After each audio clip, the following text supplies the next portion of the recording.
اپنے چینل پر ہم آپ کو خوش آمدید کہتے ہیں۔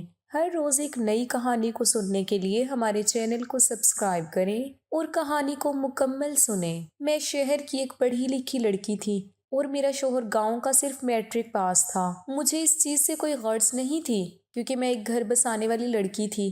مجھے صرف اور صرف اپنے شوہر کا پیار چاہیے تھا اور کچھ نہیں، لیکن مجھے وہ بھی میسر نہیں ہوا اور میں اپنے شوہر کا پیار پانے کے لیے اس حد تک گزر گئی جو مجھے زیب نہیں دیتا تھا۔ لیکن اس کے بعد جو میرے ساتھ ہوا وہ توبہ توبہ، چونکہ میرے شوہر کی بجائے میرے قریب یہ شادی میرے ماں باپ کی پسند سے ہوئی تھی۔ میرے شوہر میرے خالہ زاد تھے۔ شادی کی رات جب میں اپنے شوہر کے نام کی سج سور کر بیٹھی ان کا انتظار کر رہی تھی تو وہ آدھی رات تک کمرے کے اندر آئے ہی نہیں تھے۔ میری سہیلیوں نے اور میری کزنز نے جو باتیں مجھے سہاگ رات کے بارے میں بتائی تھیں، میرے دل میں بھی ارمان تھے کہ وہ سب میرے ساتھ ہو۔ لیکن آدھی رات ہو جانے کے بعد بھی جب میرے شوہر کمرے میں نہیں آئے تو میں تھک کر سو گئی تھی۔ صبح کے وقت میرے شوہر کمرے کے اندر آئے تو ان کی آہٹ سے میری آنکھ فوراً ہی کھل گئی اور میں خود کو سنبھالنے لگی، لیکن وہ بنا میری جانب متوجہ ہوئے بغیر اپنے کپڑے وغیرہ نکال کر باتھ روم میں بند ہو گئے۔ میرا دل بجھ سا گیا۔ مجھے بہت حیرت ہو رہی تھی۔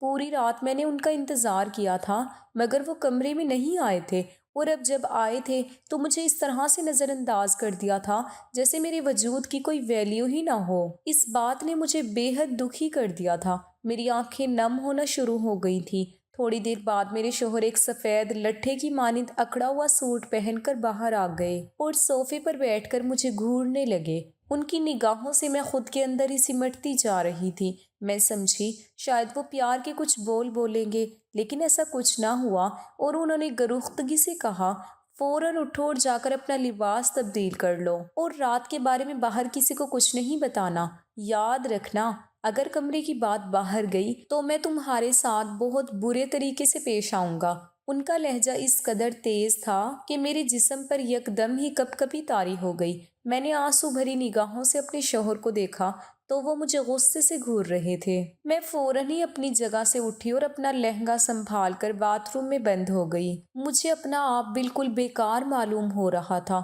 ایسا تو کبھی دلہن کے ساتھ سلوک نہیں کیا جاتا جیسے میرے ساتھ ہوا تھا۔ مجھ پر غصہ، دکھ، دونوں کیفیتیں ایک ہی وقت پر طاری تھی۔ میرا دل کر رہا تھا کہ میں زور زور سے رونے لگ جاؤں، لیکن میں نے خود کو قابو کیا اور شاور لے کر باہر آ گئی۔ میں کوئی ہنگامہ نہیں چاہتی تھی۔ یہ دن میرے لیے بہت خاص تھے اور ان دنوں کو میں بالکل بھی برباد نہیں کرنا چاہتی تھی۔ میرے باہر آتے ہی میرے شوہر نے جلدی مچا دی۔ وہ کہنے لگے کہ فوراً ہی تیار ہو جاؤ، ہمیں دیر ہو رہی ہے، ناشتے کے بعد مجھے ڈیرے پر بھی جانا ہے۔ میں نے ایک نظر ان کے وجود کو دیکھا اور خاموشی سے تیار ہونے لگی۔ میں دکھنے میں بہت حسین تھی اور دلہن بن کر تو غضب ڈھا رہی تھی۔ سبھی میری بہت زیادہ تعریف کر رہے تھے۔ نہ جانے کتنی بار میری نظر اتاری گئی تھی، لیکن اپنے شوہر کے اس رد عمل سے میرا دل کٹا جا رہا تھا۔ ہم لوگ باہر آ گئے تھے۔ ناشتہ کرتے ہی میرے شوہر ڈیرے پر جا چکے تھے جبکہ میں گھر والوں کے ساتھ بیٹھی ہوئی تھی۔ دن اپنی رفتار کے مطابق گزر چکا تھا۔ یہ میری شادی کی دوسری رات تھی۔ میں سمجھی شاید آج مجھے وہ سب کچھ کرنے کا موقع مل جائے گا جو ہر لڑکی اپنے شوہر سے چاہتی ہے، لیکن اس شادی کی پہلی رات کی طرح میرے شوہر دوسری رات بھی کمرے کے اندر نہیں آئے تھے۔ میں بہت اداس ہو گئی تھی۔ مجھے اپنے شوہر کے رویے کی کچھ بھی سمجھ نہیں آ رہی تھی۔ آدھی رات تک تو میں جاگتی ہی رہی تھی، لیکن میرے شوہر نہیں آئے تھے۔ صبح جب میری آنکھ کھلی تو وہ صوفے پر بیٹھ کر سگار پھونک رہے تھے۔ میں فوراً ہی اپنی جگہ سے اٹھ گئی اور بھیگی ہوئی آواز میں ان کو دیکھتے ہوئے کہنے لگی کہ آپ رات بھر کہاں ہوتے ہیں؟ نہ آپ کل رات کو کمرے کے اندر آئے، نہ آپ آج رات کو کمرے کے اندر آئے۔ اگر آپ کو کوئی مجھ سے شکایت ہے تو آپ مجھے بتا دیں، میں وہ دور کر لوں گی۔ میں ایک پڑھی لکھی لڑکی ہوں۔ میں نہیں چاہتی تھی کہ میں جلد ہی اپنا گھر خراب کر لوں۔ مجھے خود ہی سب چیزوں کو سلجھانا تھا، لیکن میرے شوہر ہمکار بھر کر میری جانب دیکھتے ہوئے کہنے لگے، میرے ساتھ سوال و جواب کرنے کی تمہاری اوقات نہیں ہے۔ خاموشی سے جاؤ، اپنا لباس تبدیل کرو اور میرے ساتھ باہر چلو۔ تمہیں اتنی عزت دے رہا ہوں، یہی کافی ہے۔ میں بالکل خاموش ہو چکی تھی۔ میں اپنی جگہ سے اٹھی اور تیار ہو کر باہر آ گئی۔ ہم لوگوں نے ناشتہ کیا اور میرے شوہر مجھے واپس گھر چھوڑ کر ڈیرے پر چلے گئے۔ میری ساس میری جانب معنی خیز نگاہوں سے دیکھتے ہوئے کہنے لگی، سب خیر ہے نا بیٹا؟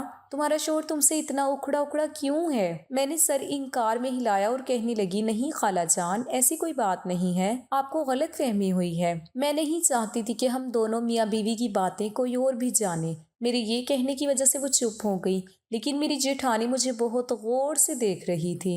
ان کے جاتے ہی میری جیٹھانی میرے پاس آئی اور کہنے لگی، دیکھو سمرین، اگر احمد کا رویہ تمہارے ساتھ خراب ہے تو اس کو تمہیں ہی سدھارنا ہوگا۔ تم ایک سلجھی ہوئی لڑکی ہو، تمہیں ہی اپنے گھر کو لے کر چلنا ہوگا۔ اگر تم ہی اس کی دیکھ بھال نہیں کرو گی، اس کی آؤ بھگت نہیں کرو گی، تو وہ تمہاری طرف کبھی بھی مائل نہیں ہوگا۔ ان کے ڈھکے چھپے الفاظ مجھے اچھی طرح سے اس بات کا اندازہ کروا چکے تھے کہ وہ آخر مجھ سے کیا کہنا چاہتی ہیں، لیکن میں خاموش رہی، کیونکہ میں ان کو کیا بتاتی کہ میرے شوہر تو رات کو کمرے کے اندر ہی نہیں آتے، اور اگر وہ کمرے کے اندر آئیں تو پھر میں ان کو اپنی جانب مائل کرنے کی کوشش کر سکتی ہوں۔ میں نئی نویلی دلہن تھی، اس لیے ان کی نصیحتوں کو خاموشی سے سننے لگی۔ کافی دیر تک میری جیٹھانی میرے پاس بیٹھ کر باتیں کرتی رہی۔ ابھی میں ان کی بات کا جواب دیتی کہ اچانک ہی میرے جیٹھ گھر کے اندر داخل ہو گئے تو میری جیٹھانی کے چہرے پر گلال بکھر گیا اور وہ فوراً ہی مجھے چھوڑ کر اپنے شوہر کی طرف چلی گئی، جبکہ میرے جیٹھ بھی میری جیٹھانی کو دیکھتے ہی کھل سے گئے اور وہ دونوں میاں بیوی باتیں کرتے ہوئے فوراً ہی اپنے کمرے کے اندر چلے گئے، جبکہ میں ان دونوں میاں بیوی کو حسرت بھری نگاہوں سے دیکھتی رہ گئی۔ میرے جیٹھ میرے کزن تھے، وہ بہت کم گو تھے، وہ ہمیشہ ہی صرف اپنی بیوی کے ساتھ نظر آتے تھے۔ شادی سے پہلے بھی کبھی ہماری ملاقات ہوتی تھی تو وہ ہمیشہ ہی اپنی بیوی کے پہلو میں بیٹھے ہوئے نظر آتے تھے۔ ان کی جسامت کسی پہلوان کی مانند تھی، جبکہ ہم لوگ اس بات کے بارے میں اچھے سے جانتے تھے کہ میرے جیٹھ پہلوان نہیں تھے، وہ لوگ کھیتی باڑی کرتے تھے۔ میرے جیٹھ کا قد بہت لمبا تھا اور جسامت کسی پہلوان کی مانند تھی۔ میری جیٹھانی تو ان کی دیوانی تھی، اس بات کے بارے میں تو پورا خاندان ہی جانتا تھا۔ میں کافی دیر تک لاؤنج میں ہی بیٹھی رہی اور اپنے جیٹھ اور جیٹھانی کے بارے میں سوچتی رہی۔ تھوڑی دیر بعد میں اٹھ کر اپنے کمرے کے اندر آ گئی تھی۔ میری بھی حسرت تھی کہ میرے شوہر جب مجھے دیکھیں تو ان کا چہرہ کھل سا جائے اور میرے چہرے پر بھی گلال بکھر جائے، میں اپنے شوہر کے ساتھ ایک اچھی ازدواجی زندگی گزاروں، لیکن ایسا کچھ نہیں ہو رہا تھا۔ میرے شوہر کا رویہ میرے ساتھ ویسا ہی اکھڑا اور بیزار قسم کا تھا جیسے ان کی شادی زبردستی کی گئی ہو۔ میں اتنی حسین تھی کہ اچھے اچھوں کے ایمان خراب کر سکتی تھی، مگر میں نے خود کو اپنے شوہر کے لیے سنبھال کر رکھا ہوا تھا، اور اب جب میری زندگی میں یہ دن آیا تھا تو میرے شوہر کا ایسا رویہ مجھے بے حد تکلیف پہنچا رہا تھا۔ شادی کو 2 دن ہو گئے تھے اور میرا شوہر میری طرف دیکھنا بھی گوارا نہیں کر رہا تھا۔ وقت کا کام ہے گزر جانا، اور وقت دھیرے دھیرے گزر رہا تھا، لیکن میری زندگی جیسی تھی ویسی کی ویسی ہی رہ گئی تھی۔ میری شادی کو تقریباً 3 ماہ ہو چکے تھے، لیکن اس کے باوجود بھی میرے شوہر کا رویہ ویسے کا ویسا ہی تھا۔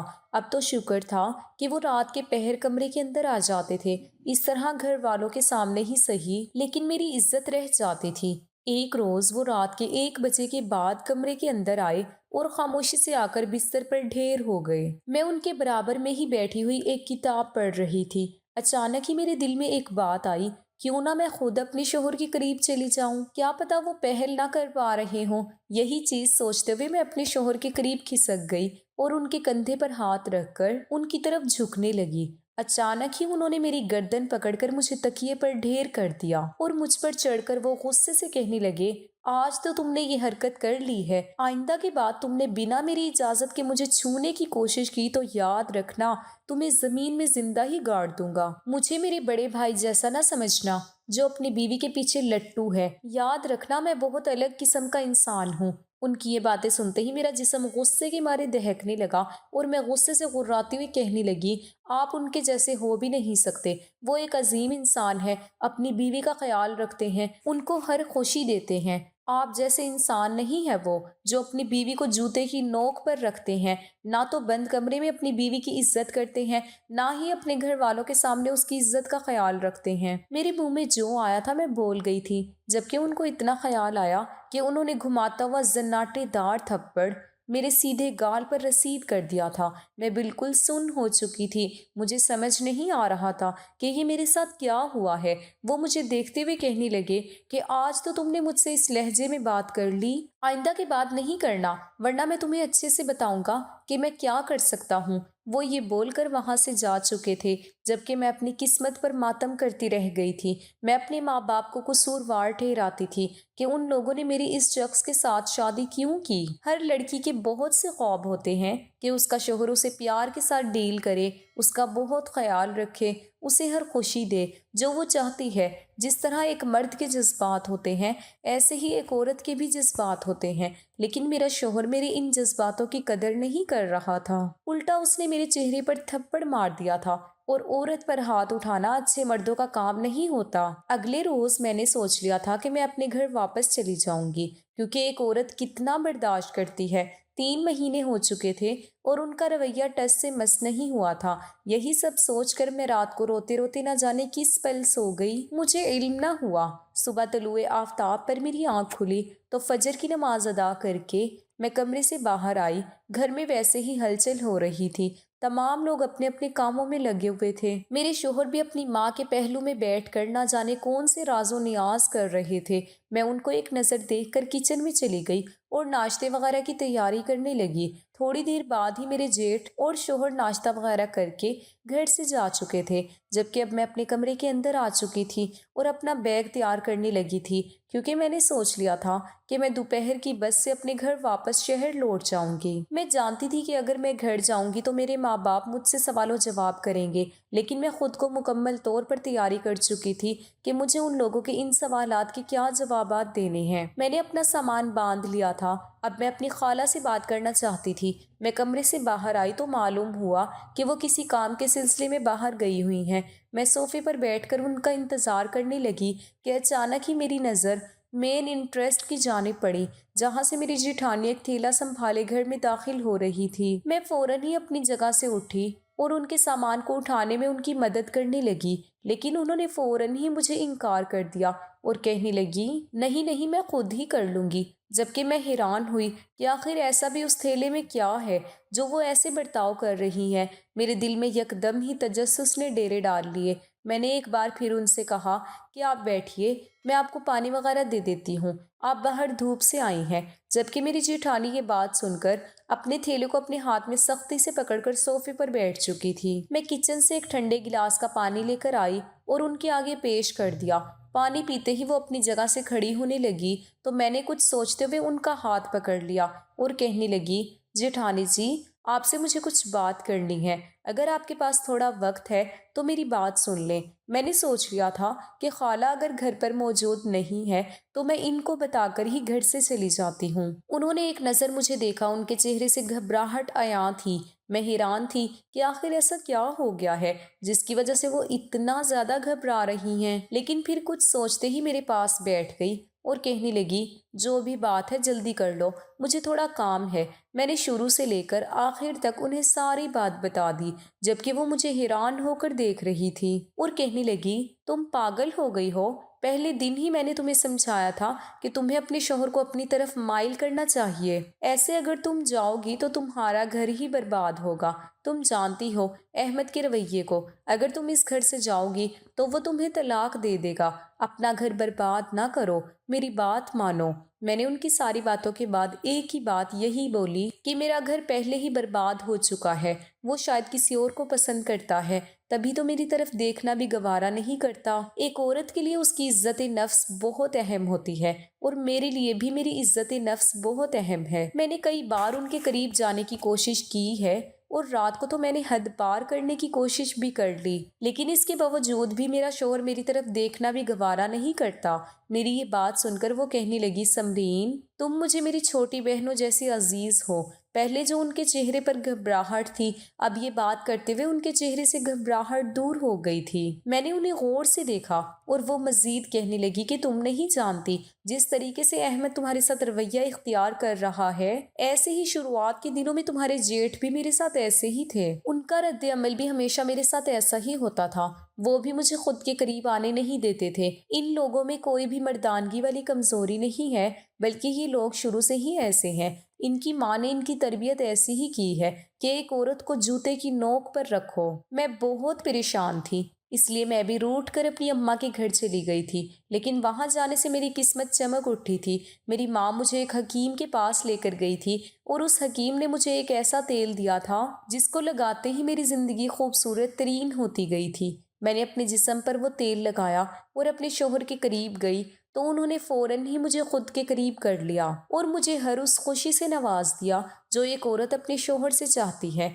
جبکہ میں حیران ہو گئی اور کہنے لگی، آپ مذاق کر رہی ہیں؟ ایسا کیسے ہو سکتا ہے کہ کسی کو اپنی جانب متوجہ کرنے کے لیے خود کے جسم پر تیل لگانا؟ میری آواز حیرانگی بھری ہوئی تھی۔ میری یہ بات سن کر وہ کہنے لگی، میں مذاق نہیں کر رہی ہوں، میں سیریس ہوں، میں ابھی اس حکیم کے پاس سے ہی آ رہی ہوں۔ اچانک ہی انہوں نے اپنے تھیلے میں ہاتھ ڈالا اور وہ تیل نکال کر میرے ہاتھ پر رکھ دیا اور کہنے لگی، آج رات تم یہ تیل لگا کر لیٹ جانا، تم خود دیکھنا کہ تمہارا شوہر تمہارے قریب آتا ہے یا نہیں۔ جبکہ میں حیران تھی، میرا تو پکا ارادہ تھا کہ میں آج چلی جاؤں گی، لیکن جب میرے سامنے ایک موقع تھا جس سے میں اپنے شوہر کی محبت پا سکتی تھی تو میں نے اس کو گوایا نہیں، بلکہ ان کے ہاتھ سے وہ تیل لے کر اپنے کمرے کے اندر آ گئی اور اپنے بیگ کو بھی کھول کر اس میں سے کپڑے وغیرہ نکال کر واپس الماری میں سیٹ کر دیے۔ میرے شوہر تقریباً رات کے 1 بجے تک کمرے کے اندر آ جاتے تھے، اس لیے میں نے خود کے جسم پر تیل کی مالش کی اور بستر پر لیٹ گئی۔ اس تیل میں عجیب سی خوشبو تھی، اس خوشبو سے میں بہت عجیب سی کیفیت کا شکار تھی، مجھ پر غنودگی طاری ہو رہی تھی اور میں خاموشی سے بستر پر لیٹ کر اپنے شوہر کا انتظار کرنے لگی، لیکن یہ انتظار طویل سے طویل تر ہوتا جا رہا تھا۔ مجھے نیند کے جھونکے آنے لگے تھے اور دیکھتے ہی دیکھتے میں نیند کی وادیوں میں کھو گئی۔ رات کے آخری پہر مجھے ایسا محسوس ہوا جیسے میرے جسم پر وزن ہو۔ کسی کے وزن کو محسوس کر کے میری آنکھ کھلی تو میری آنکھیں پھٹی کی پھٹی رہ گئی تھی۔ میرے خواب و خیال میں بھی یہ بات نہیں آئی تھی کہ جیٹھانی کے تیل سے میری زندگی اس طریقے سے تباہ ہو سکتی ہے۔ میں تو اپنے شوہر کو اپنی جانب متوجہ کرنا چاہتی تھی، ان کی زندگی میں خود کی اہمیت کو بڑھانا چاہتی تھی، ان کو احساس دلانا چاہتی تھی کہ میں ان کی بیوی ہوں، میرے کچھ حقوق ہیں، لیکن میں نہیں جانتی تھی کہ میرے ساتھ آج کیا ہونے والا ہے، کیونکہ میرے اوپر چڑھا ہوا انسان کوئی اور نہیں بلکہ میری جیٹھانی کا شوہر تھا، جبکہ میرا خود کا شوہر کمرے کے اندر موجود ہی نہیں تھا۔ یہ منظر دیکھ کر میری چیخ نکل گئی اور میں نے انہیں فوراً پیچھے دھکیل دیا اور بیڈ سے کھڑی ہو گئی۔ وہ ایک بار پھر میرے پاس آنے لگے اور مجھ سے درندگی کرنے کی کوشش کرنے لگے۔ مجھے کچھ سمجھ نہیں آیا اور میں نے ایک زوردار تھپڑ ان کے گال پر رسید کر دیا۔ میری اس حرکت کے بعد انہیں اتنا غصہ آیا کہ انہوں نے مجھے اچانک بازو سے پکڑ کر بستر پر ڈھیر کر دیا اور ایک بار پھر مجھ پر چڑھ گئے۔ میں ان کے سامنے کسی چھوٹی بچی کی طرح معلوم ہو رہی تھی، کیونکہ ان کا قد کاٹ اتنا لمبا تھا کہ میں ان کے سامنے دب کر رہ گئی تھی۔ میں ان کے آگے ہاتھ جوڑتی ہوئی انہیں واسطے دینے لگی، انہیں اس بات کا احساس دلانے لگی کہ میں آپ کی بیوی نہیں، آپ کے بھائی کی بیوی ہوں۔ خدارا میری حالت پر رحم کریں، میرے ساتھ ایسا ظلم نہ کریں۔ لیکن اس کے باوجود بھی وہ بالکل رک نہیں رہے تھے اور دیکھتے ہی دیکھتے انہوں نے وہ سب کر دیا جو میں اپنے شوہر سے چاہتی تھی اور میری عزت، میرا وقار نوچ کر پھینک دیا اور میرے شوہر کے کمرے میں آنے سے پہلے ہی وہ فوراً کمرے سے باہر نکل کر اپنے کمرے میں بھاگ گئے، جبکہ میں سسکتی ہوئی ایک کونے میں بیٹھ گئی۔ میرے جسم کا ایک ایک حصہ درد کر رہا تھا، مجھے اپنے وجود سے نفرت محسوس ہو رہی تھی۔ میں نے تو یہ سب کچھ اپنے شوہر کا پیار پانے کے لیے کیا تھا، لیکن میں اس بات سے ناواقف تھی کہ وہ تیل تو میرے جیٹھ کا تھا۔ اگر اس تیل کو جیٹھانی لگاتی تھی تو اس کے بعد جیٹھ ان کے قریب جاتے تھے۔ مجھے چاہیے تھا کہ اس حکیم کے پاس خود جاتی اور اپنے لیے اپنے شوہر کے نام کا تیل لے کر آتی، لیکن میری بے وقوفی تھی کہ میری جیٹھانی نے جو تیل مجھے دیا میں وہی لگا کر بستر پر لیٹ گئی اور عین توقع کے مطابق میرے شوہر کی بجائے میرے جیٹھ میرے قریب آ گئے۔ صبح سویرے جب میرے شوہر کمرے کے اندر داخل ہوئے تو انہوں نے مجھے اس حالت میں دیکھا تو وہ غراتے ہوئے کہنے لگے، تمہیں تمیز نہیں ہے، تم کس حالت میں بیٹھی ہو؟ جبکہ میں ان کو دیکھ کر فوراً ہی شرمندگی سے لال سرخ پڑ گئی اور فوراً ہی باتھ روم میں بند ہو کر خود کو پرسکون کر کے باہر آئی۔ صوفے پر ہی میرے شوہر بیٹھے ہوئے میرا انتظار کر رہے تھے۔ میرے باہر نکلتے ہی انہوں نے مجھے بازو سے دبوچ لیا اور وہ غصے سے کہنے لگے، تم اتنی بے ہدہ ہو، میں نے خواب و خیال میں بھی نہیں سوچا تھا تم اس حد تک گر جاؤ گی، تمہیں اپنی عزت کا کوئی خیال نہیں، ایک عورت کے لیے اس کی حیا سب سے زیادہ ضروری ہوتی ہے، اور تم… وہ مزید کچھ بولتے اس سے پہلے ہی میں نے غصے کے عالم میں ایک تھپڑ ان کے گال پر رسید کر دیا اور چلاتے ہوئے کہنے لگی، تمہاری وجہ سے آج میری زندگی خراب ہو گئی۔ تمہیں پانے کی حسرت میں اس حد تک چلی گئی جس کا میں نے کبھی خواب میں بھی تمہیں پانے کی حسرت میں اس حد تک چلی گئی جس کا میں نے کبھی خواب میں بھی نہیں سوچا تھا۔ میں نہیں جانتی تھی تم میرے ساتھ اس طریقے کا رویہ کیوں رکھتے ہو۔ میں نے ہمیشہ تمہیں ہر وہ خوشی دینے کی کوشش کی ہے جو میرا فرض بنتا ہے، لیکن اس کے باوجود بھی تم اس لائق نہیں ہو کہ تمہارے لیے کوئی کوشش کی جائے۔ تمہاری وجہ سے تمہارے بھائی نے میرے ساتھ وہ سب کر دیا جس کا میں خواب و خیال میں بھی نہیں سوچ سکتی تھی۔ میں نے اپنے ماں باپ کو منع کیا تھا کہ میں تم جیسے جاہل شخص سے شادی ہی نہیں کرنا چاہتی، لیکن ان لوگوں نے اپنی مرضی تھوپتے ہوئے میری زندگی کو تباہ کر دیا اور مجھے تم جیسے گوار سے پلے باندھ دیا۔ آج میرے منہ میں جو آ رہا تھا وہ میں بول رہی تھی، جبکہ میرا شوہر سن تھا۔ وہ تو اس تھپڑ سے ہی نہیں نکلا تھا جو میں نے اس کے گال پر رسید کیا تھا۔ میرے ان باتوں کے بعد اس نے میرے دونوں بازوؤں کو جکڑا اور غصے سے چلاتے ہوئے کہنے لگا، کیا مطلب ہے تمہاری باتوں کا؟ کیا کیا ہے میرے بھائی نے تمہارے ساتھ؟ جبکہ میں نے اس کو اپنے آپ سے جدا کیا اور اپنا سامان باندھنے لگی۔ وہ مجھ سے غصے میں پوچھنے لگا تھا، لیکن میں کچھ نہیں بتا رہی تھی۔ بس اپنا سامان باندھ کر میں باہر آئی اور اپنی جیٹھانی کے پاس کھڑی ہو کر ان کو بھی میں نے خوب سنائی کہ آپ کی وجہ سے آج میری زندگی تباہ ہو گئی اور آپ کو اپنے شوہر پر نظر رکھنی چاہیے تھی۔ میں اپنی گھر واپس آ گئی تھی۔ میرے ماں باپ نے مجھ سے پوچھا تو میں نے الف سے لے کر یہ تک اپنی ساری بات بتا دی تھی۔ میری ماں نے پورے خاندان کو بٹھایا تھا اور ان سب سے یہ سوال کیا تھا کہ میری بیٹی کا قصور کیا تھا جو ان دونوں بھائیوں نے مل کر میری بیٹی کی زندگی کو اس طریقے سے خراب کیا۔ جبکہ جو بات تھوڑی دیر بعد ہمیں معلوم ہوئی تھی وہ یہی تھی کہ میرے شوہر کسی اور کو پسند کرتے تھے اور انہوں نے شہر میں ایک شادی بھی کر رکھی تھی، جس کی وجہ سے وہ نہ مجھے اپنے قریب آنے دیتے تھے نہ میرے قریب آتے تھے۔ وہ جلد ہی مجھے طلاق دینے والے تھے، لیکن اس سے پہلے ہی میں جو کرنا چاہتی تھی اس وجہ سے میرے شوہر کی بجائے میرے جیٹھ میرے قریب آ گئے تھے اور میری زندگی خراب ہو گئی تھی۔ لیکن میں نے جلد ہی ان سے طلاق لے کر اپنی ایک نئی زندگی شروع کر دی تھی۔ خاندان والوں نے میرے شوہر کے پورے گھر پر تھو تھو کی تھی اور سب لوگوں نے ان سے سارے رشتے ختم کر لیے تھے۔ میں نے دوسری شادی کی تھی اور خدا کا لاکھ لاکھ شکر تھا کہ میری وہ شادی کامیاب ٹھہری تھی۔ دوستوں، ویڈیو کیسی لگی؟ کمنٹ کر کے ضرور بتائیں۔ ویڈیو اچھی لگی ہے تو اسے لائک کریں، شیئر کریں اور ہمارے چینل کو سبسکرائب کریں تاکہ ہر آنے والی ویڈیو کا نوٹیفیکیشن بر وقت آپ کو مل سکے۔ شکریہ، اللہ حافظ۔